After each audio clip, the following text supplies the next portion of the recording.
Kentwood, Episode 11, Float to the Stars, by Jacob Thompson.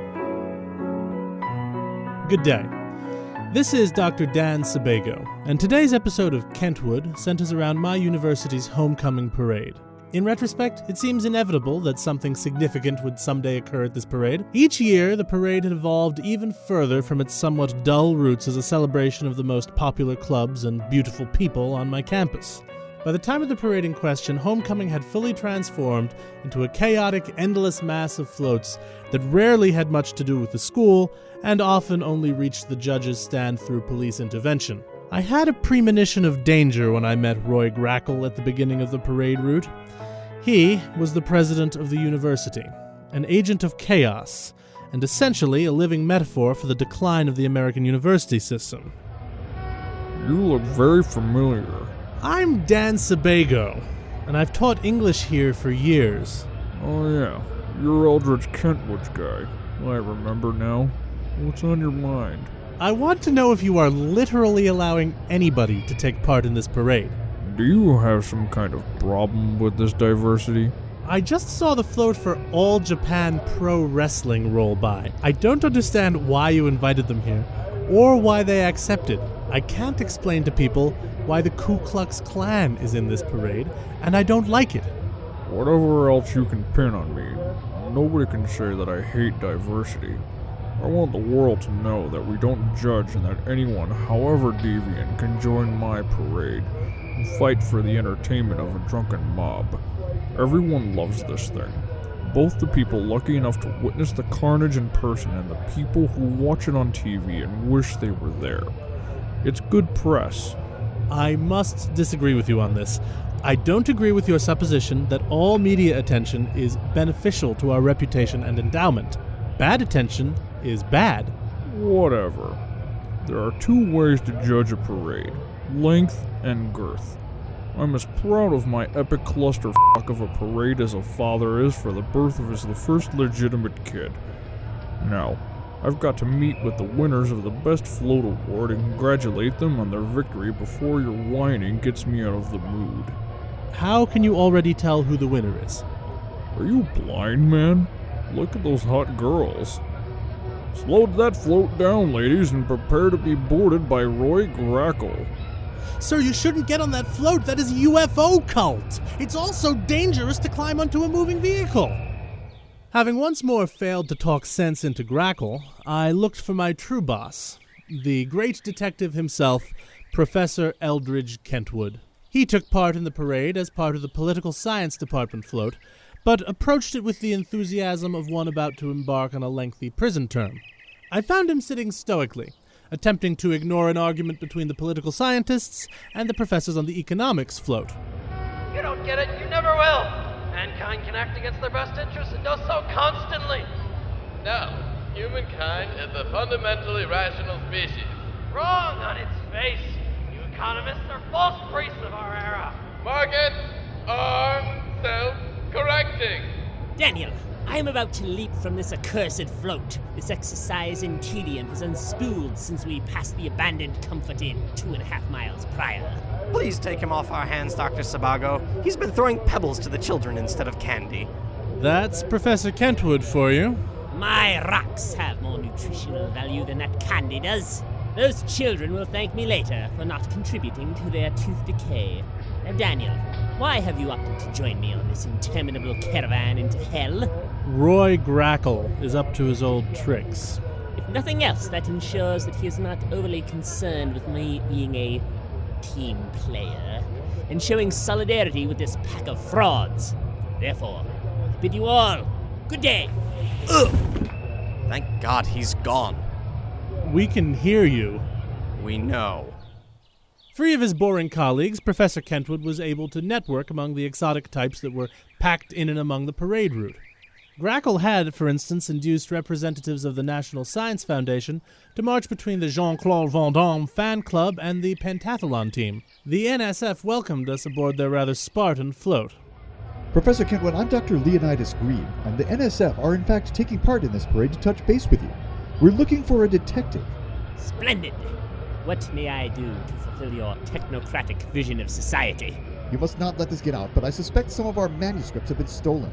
I suspect a rival science foundation is responsible. My recommendation? Request the scientist involved email you a copy of their findings. Case closed. That will be $300. Were it only that simple. There's an absent-minded but brilliant researcher named Lem Murdoch who had only the physical copy of his work. If we don't get it back, his brilliant work linking depression and sexual dysfunction will be lost. Please help us. We didn't come here to just involuntarily pay homage to the muscles from Brussels. I enjoy your attitude, and therefore accept this case. Professor Kentwood!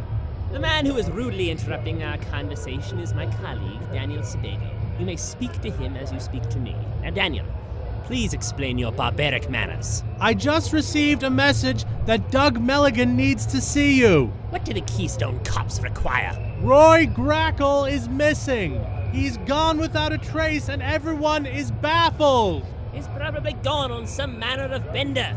When the man wishes to conceal his drinking and whoring, he can be surprisingly stealthy. Melligan's going to give a speech about this, and perhaps you should hear it. Perhaps I shall. Professor Green, I apologize, but you shall have to wait for me to intervene in your case and save science. The tedious busywork that Daniel has thrust into my lap does often affect my regular employment. The parade route was indeed the epic cluster mess that the president promised, and as such, it took Doug Melligan 45 minutes to get to the judging stand where he was to address the crowd. By then, the eerily empty parade float was apparent to all. Ladies and gentlemen, the president of the university is missing. A modest reward has been offered for his return. Silence! It's no time for your French patriotism. This is serious business here. On the other hand, the public did not seem to consider the business so serious, at least not on the day of the parade. Once Grackle had been gone for several days, the story became much more interesting to the public. At the time, however, people were still more interested in which of the 467 entries was awarded the grand prize by the float committee. And in a huge surprise, the Intergalactic Sisters Outreach UFO Cult has won the Best Float Award. I suppose the judges have decided to overlook the potentially tragic part of this and be impressed by the minimalism of an empty float. If they never emerge from whatever void they went into, the $500 first place prize will go to the French Club. Judges were impressed how they fit an entire military band onto a small float. Shut up. I'm still in second place for now. 4 days later, Professor Kentwood and I attended a meeting with Mr. Melligan and Maggie Greenbow, a greeter at retail giant Omnishop, who secretly solved mysteries in her spare time. Me and all the municipal law enforcement agencies are stumped. Any of you know anything about the disappearance of the world's worst university president? I couldn't actually be at the parade because I worked the day shift, but I had some of my friends who understand science investigate the bridge. They said it was many hundreds of degrees under the bridge for a few seconds, based on the fact that some of the foundation melted. Nobody who was near the bridge noticed this, and that's weird. What's even stranger is that the bridge seems to have given birth to an element previously not known to science. This all might sound goofy, but it seems to me like that UFO cult may have been right all along. Balderdash! Do you have any ideas of your own, Professor Kentwood, or was that just a reflex? I accept no solutions that involve extraterrestrials or the uncanny. Furthermore, I suspect this space alien nonsense has been leaked to the local press by an anonymous source.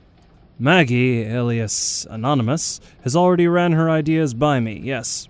Have you noticed how much more I enjoy it when people are discreet instead of having a public press conference? Now, before you interrupt me, I need to throw a wild notion out there. As opposed to the space alien thing? It seems to me that perhaps it would be for the best if Roy Grackle stayed disappeared. Oh my. So, Melligan, you're acting like a second-rate gangster as well as a third-rate cop. Truly a jack of all trades. Grackle was already a walking scandal, but I believe what was known about him was the tip of an extremely seedy iceberg. I mean, this iceberg is so seedy that I can't see the forest for the trees of sleaze. Professor Kentwood, I can give an inkling of what we know to Mr. Melligan. You may give an inkling, perhaps even a smidgen, but I draw the line at hints. Very well. I will just mention that Professor Kentwood's Grackle file that goes from A for arson to L for libel weighs in at about 88 pages. 92 pages, including the cover page and index. We can stop hinting now. I'm not going to say that law enforcement won't investigate. However, a new university president would give this school a chance for a clean slate. A man who isn't trapped. What are you babbling about? It would be nice if the school didn't have a president with probably 100 pages of blackmail on him, depending on how much M for murder and R for robbery he's done. Exactly.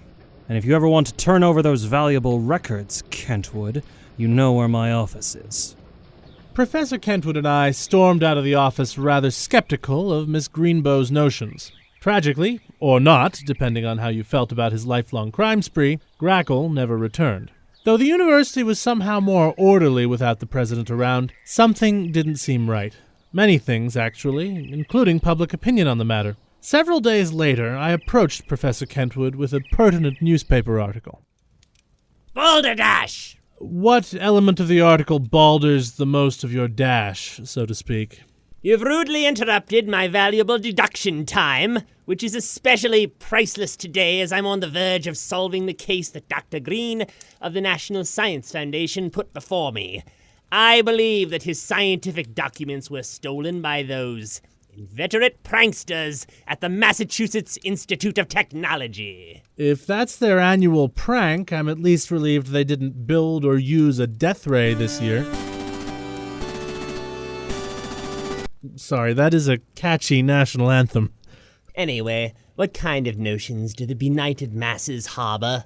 According to the newspaper poll, 55% of respondents attributed the disappearance of Roy Grackle to space aliens, 25% thought it was a prank played by Grackle himself, 10% think he is hiding from the law, and the other 10% think other, which includes some weird ideas. As much as I hate the Earth sometimes, at least it has me, Professor Elderedge Kentwood, to recommend it. Until extraterrestrial life acknowledges me, I shall deny it. That is all I have to say on this matter.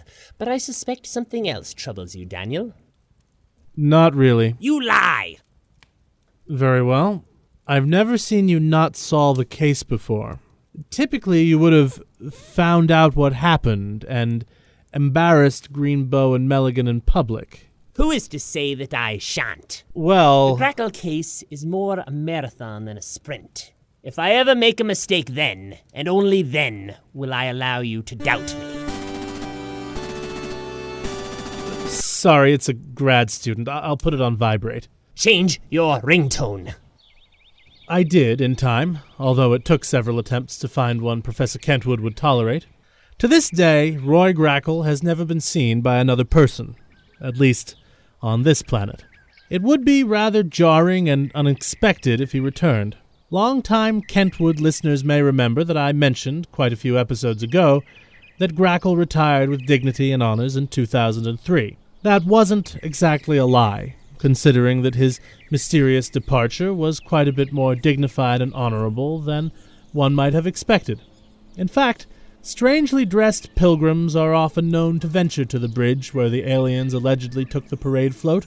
Grackle was eventually replaced, but it wasn't as easy as one would think. More details pending in future episodes of Kentwood.